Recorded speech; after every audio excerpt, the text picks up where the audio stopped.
आमच्या नेत्यांनी केलेले काम हे जर का तुम्ही म्हणता तुम्ही केलेलं तुम्हाला आरेकार्याने तुम्हाला खेटरान मारणार आम्ही खेटरान बरं का.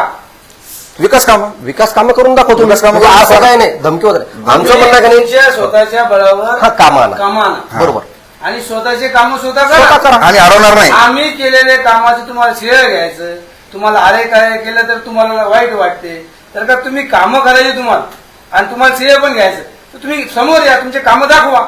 आमच्या नेत्यांनी केलेले काम हे जर का तुम्ही म्हणता तुम्ही केलेलं तुम्हाला अरे काय तुम्हाला खेटरान मारणार आम्ही खेटरान बरं का.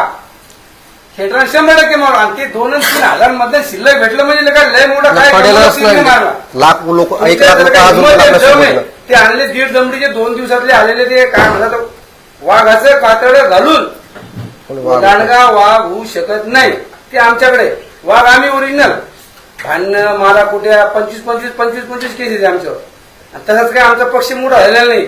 साध्या संघटनेपासून तर राज्याच्या मुख्यमंत्री पदापर्यंत आमचा शिवसैनिक एकनाथ शिंदे साहेब झालेले आहेत मुख्यमंत्री आणि आमच्या आमदार साहेबाचे पण खूप छोटे होते. लहान छोटे दवाखान्याचे कामं असो, तुमच्या पोलीस स्टेशनचे कामं असो, लोकांच्या गोरगरिबाच्या मदत असो, या सगळ्या गोष्टी करून आम्हाला इतका मोठा झालेला आहे. असा 1.5 दिवसात येऊन मोठा होऊन आणि त्याचे 2-3 ते निवडणूक झाल्यानंतर त्याचे ते झालेले ते 2-3 पिल्लावर जर का धमक्या देत असेल आरेकारीची भाषा करत असेल तर आमच्याजवळ लय मोठे कुठं सांगा एकटा येतो 1 by 1 एका लाईनीत ज्याला दम असेल त्याने या अरे कार्य करा. मी आता उद्धव ठाकरे शिवाय देऊ शकतो मग काय त्याचं झालं का. तुमची लेवल किती, तुम्ही बोला किती लागले.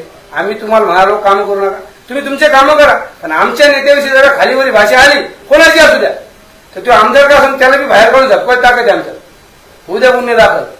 असं बोलताना जरा तारतम्य ठेवून बोला. आम्हाला बी बोलतात ते वाचार आम्ही पण आहे. बोलताना कसं खालीवरी शब्द नाही झाले पाहिजे. तो व्यक्ती छोट्या जातीचा झाला म्हणून त्याच्यावर अन्याय करायचा असं काही बरोबर नाही ते.